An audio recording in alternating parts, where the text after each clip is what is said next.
Donald Trump अब UK के साथ मिलकर क्या ये 1971 वाला सीन ला रहे हैं? आखिरकार चागोस डील को लेकर क्या अब यूके अपने कदम पीछे ले रहा है और इसका असर भारत पर क्या पड़ने वाला है? भारत के पास में क्या एक जल्दी ही युद्ध होने वाला है या कब्जा होने वाला है? जियोपॉलिटिक्स में बहुत कुछ चल रहा है, हमेशा की तरह जानने को मिलेगा बहुत कुछ। आइए जानते हैं इन खबरों को विस्तार से। दावोस में जब डोनाल्ड ट्रंप खड़े थे तो इन्होंने अपने ही दोस्त नाटो देशों के भूमिका को लेकर सवाल उठाने शुरू कर दिए थे और इन्होंने कहा था कि अमेरिका तो इनके लिए हमेशा गया लेकिन ये नहीं आएंगे और ये नहीं आए। अब इसको लेकर एक विवाद खड़ा हो गया। विवाद इसलिए खड़ा हो गया क्योंकि सच्चाई ये है कि अमेरिका जहां जहां गया वहां वहां सहयोगी देश गए, नाटो वहीं गया जहां अमेरिका को जरूरत थी। अब ऐसे में ब्रिटिश प्रधानमंत्री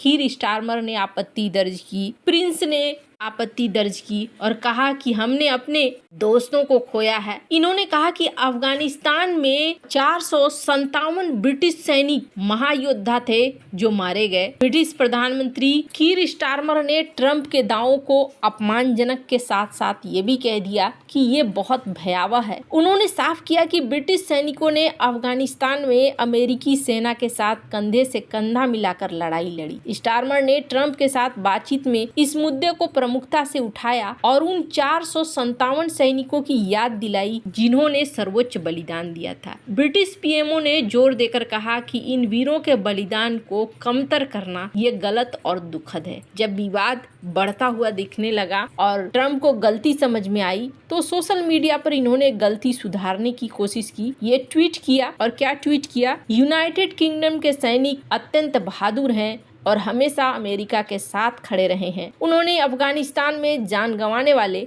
और घायल हुए ब्रिटिश सैनिकों को सर्वोच्च योद्धा बताते हुए उनकी वीरता को सलाम किया। ट्रंप ने कहा कि ब्रिटेन का साहस किसी से कम नहीं है, उनकी सेनाएं दुनिया के सबसे बेहतरीन सेनाओं में शामिल है। अब ब्रिटेन के साथ अपने रिश्तों को नॉर्मल क्यों कर रहे हैं डोनाल्ड ट्रंप? वैसे अभी इन्हें ब्रिटेन की जरूरत है और ब्रिटेन कहीं न कहीं इनकी बात मानने को तैयार भी हो गया है। यही वजह है कि डोनाल्ड ट्रंप ब्रिटेन की तरफ झुकते हुए नजर आ रहे हैं। दरअसल हाल ही में एक समझौता हुआ था जिस समझौते के तहत चागोस द्वीप को वापस लौटाने की बात हुई थी और 99 साल के लिए लीज पर लेने की बात हुई थी डिएगो गार्सिया को। अब कहा गया कि ये जो समझौता है ये समझौता संकट में पड़ गया है। शुक्रवार रात को यूके के संसद में भी बवाल हुआ है और कहा गया कि नहीं, ये समझौता 1966 के अमेरिका ब्रिटेन संधि का उल्लंघन हो सकता है। इसलिए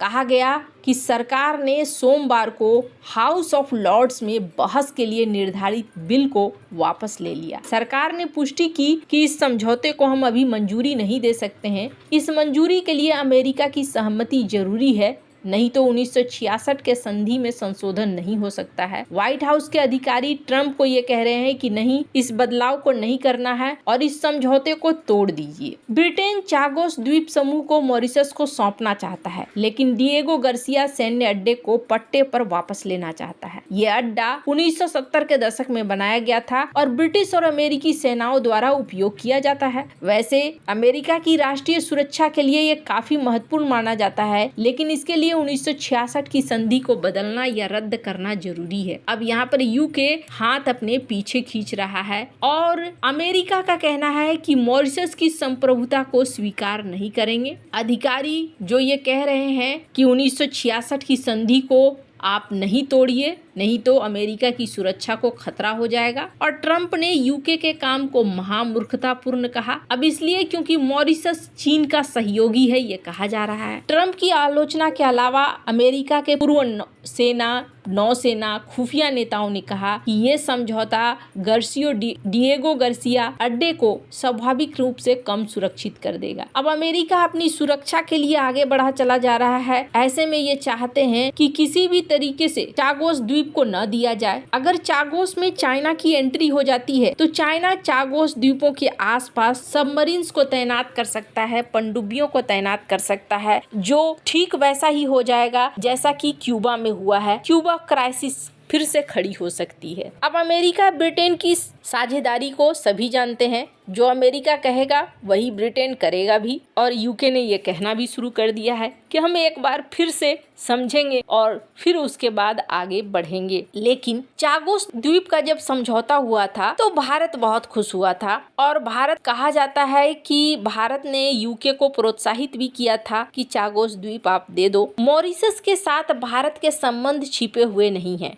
बहुत अच्छे संबंध हैं मॉरिशस के साथ। और जब ये समझौता होने लगा तो भारत ने मॉरिशस को एक अच्छा खासा $680 मिलियन का क्रेडिट भी दिया ताकि इन क्षेत्रों का विकास कर सके और इन क्षेत्रों को आगे ले जा सके। लेकिन अगर ये समझौता टूटता है तो भारत के साथ जो $680 मिलियन का ये समझौता है ये भी टूट जाएगा। लेकिन कहानी सिर्फ इतनी नहीं है, ये छोटी सी बात नहीं है। डिएगो गार्सिया ये कब बना था? डिएगो गार्सिया को वैसे तो एक द्वीप के तौर पर रखा गया, लेकिन 1971 की जब लड़ाई हुई भारत और पाकिस्तान की, उस समय ये देखने को मिला था रिचर्ड निक्सन बहुत परेशान हो गए थे। क्यों? क्योंकि सोवियत संघ ने अपने सबमरीन्स भेज दिए थे और तब अमेरिका ने अपने यूएसएस एंटरप्राइज को भेजा था बंगाल की खाड़ी में ताकि भारत के ऊपर दबाव डाला जा सके। और उस समय सोवियत संघ ने इसे रोक तो लिया और इसके बाद बांग्लादेश आजाद हो गया। लेकिन यूएस के मन में एक मरमरी सी थी और वो चाहता था कि हिंद महासागर में उसकी शक्ति कमजोर पड़ रही है, कहीं ना कहीं भारत उसके लिए एक चैलेंज बन रहा था। जिसके बाद उन्होंने डिएगो गार्सिया का काम और तेजी से बढ़ाया। उस समय जब डिएगो गार्सिया के संसाधन वगैरह बढ़ाए जा रहे थे तब उनके नजर में चाइना केंद्रित नहीं था, बल्कि केंद्रित था हिंद महासागर और भारत। डिएगो गार्सिया को इसलिए काफी मजबूत भी बनाया गया। लेकिन अब जबकि चागोस द्वीप को वापस ले रहे हैं डोनाल्ड ट्रंप, तो इसका मतलब ये हो गया कि पुरानी रणनीति वापस आ रही है। हिंद महासागर में अमेरिका मजबूत रहना चाहता है। लेकिन यहाँ दो चीजें हैं, ऐसा नहीं है कि मॉरिशस में सिर्फ भारत का प्रभाव है, मॉरिशस में चाइना का भी प्रभाव अच्छा खासा है। तो चाइना की वजह से भी ये चीजें ज्यादा हो सकती हैं। अब आप जरा सोचिए, डिएगो गार्सिया में अमेरिका का बेस और आसपास चागोस द्वीप में चाइना के सबमरीन, क्या उसके लिए सुविधाजनक होंगे? नहीं होंगे।